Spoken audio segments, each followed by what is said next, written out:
President of Uzbekistan Karimov.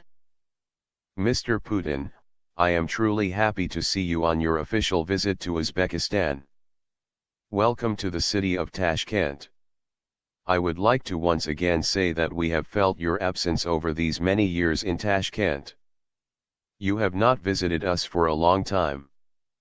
I asked how long you hadn't been here, and you said it had been about 5 years. I think that our count is approximately the same. This is because we in Uzbekistan are genuinely happy about your visit and expect good things from it. I feel your current visit to Uzbekistan is a continuation of the talks and the exchange of views that began on May 15 in Moscow, when we discussed key issues in bilateral relations between Russia and Uzbekistan. We addressed serious problems that have occurred overall in the Central Asian region, problems of an international nature, issues pertaining to the rapidly changing situation in the world, the threats and challenges that increasingly worry the world and, naturally, concern Russia as well. In turn, we fully understand that the current course of events overall is not entirely heartening, rather, they cause more anxiety and serious apprehension. If we do not take serious preemptive measures, then the course of events may follow a very different scenario. I am referring to the events happening today in Afghanistan, North Africa, and other hotspots. And I would like to particularly say that naturally, all these issues worry Russia and Uzbekistan. It is imperative to exchange views on all security and stability issues, not just in the region, but beyond its boundaries as well, especially since these events exist beyond the bounds of this region. In this sense, I think it is very important for us, for Russia and Uzbekistan, to exchange views and develop common positions on serious issues that are cause for concern, as well as preemptive measures that I feel must be taken to modify or prevent these events and not find ourselves confronted with them. Naturally, we can state with satisfaction that relations between Russia and Uzbekistan are developing nicely. I want to give a few figures. In 2011, our turnover increased by approximately 9%, and Indiana the first quarter, trade between Uzbekistan and Russia increased by 40%. And in this sense, I feel the figures speak for themselves. Granted, we really need to work not on figures but on the range of goods available. Because unfortunately, the problems that existed 5 years ago still remain today. The stock list of goods supplied by Russia to Uzbekistan is very limited, and we would very much like it to expand for the good of the economies of Russia and Uzbekistan. Naturally, we have some very serious issues related to supply projects. There are major questions that we must once again examine from the point of view of the changing situation in Afghanistan. We must seriously look into how to resolve issues pertaining to prospects for parceling water resources, energy resources, etc. Overall, in this regard, we see Russia as a superpower, a nation that has always showed concern for the problems in Central Asia. And I hope that Russia will take an interest in resolving serious, rather acute issues that occur in the Central Asian region in connection with the withdrawal of American troops, which, in my view, presents a very serious problem because there is a kind of self-complacency that everything seems to be going as it should. But the assessments being made by serious analysts and experts, as well as our own calculations and expectations, speak to the fact that it is impossible to be purely optimistic on this matter and hope that everything will follow the preset course or what was said in Lisbon and Chicago. I want to use this opportunity to say that this is far from being the case.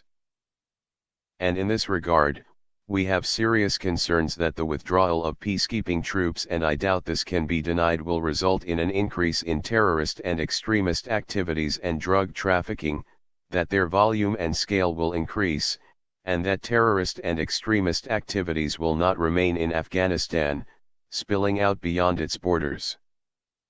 For me, personally, in Uzbekistan, this raises serious concerns, because we have a direct border with Afghanistan and we have already seen several times through our own hard experience what kind of surprises can occur and how seriously we must take these issues. Because there is a war in Afghanistan, I want to say this to the young people standing here, which has already been underway for 30 years. Perhaps some of you are not that old yet. So if we look at it from this angle, where in history do you recall a war lasting for 30 years in one territory, aside from the 100-year wars in the Middle Ages? This in and of itself says a lot. And in this sense, it is such a multifaceted problem that I would say the difficulties in Afghanistan are not being resolved by the Afghani people themselves, unfortunately, but by others who have entered into Afghanistan and gotten involved in its problems. And in this sense, today's troop withdrawal program seems like a way out. But I think it speaks to a simple reality. This is the desire of many nations, first and foremost European nations, NATO, the United States, and others participating in peacekeeping in Afghanistan, to withdraw their troops as quickly as possible and create a setting that could allow for a peaceful resolution. But in order to do that, other issues would need to be resolved. First of all, time is needed to create a strong army, or, as they call it, security forces in Afghanistan, to replace the troops that are withdrawing. Note that the highest number of foreign troops in Afghanistan, just recently, was nearly 150,000.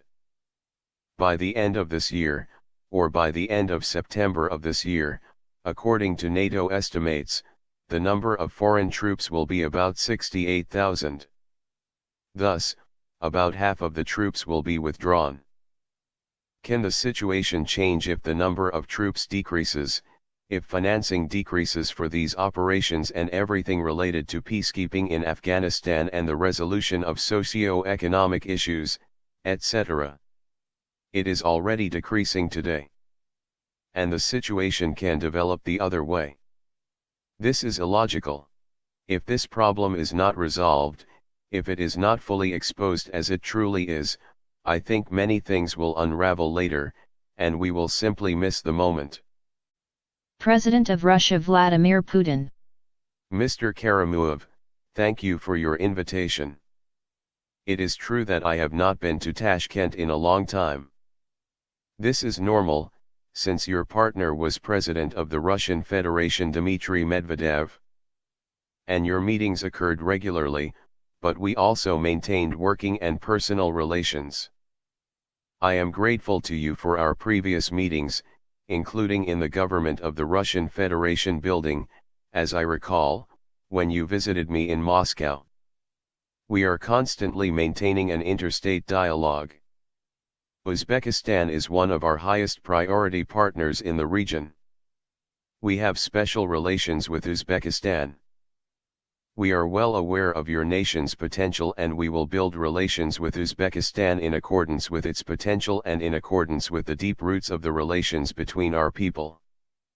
I am grateful to you not only for the invitation, but also for the questions that were prepared and included today by our colleagues, our advisors, as well as the documents that will be signed today. I am happy for the opportunity to speak not just about our bilateral relations, but also international issues on which, as the diplomats would say in this case, we have very similar, or even concurrent, views. I fully agree with your assessments on Afghanistan.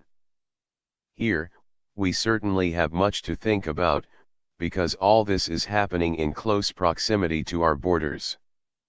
Thank you very much for the invitation.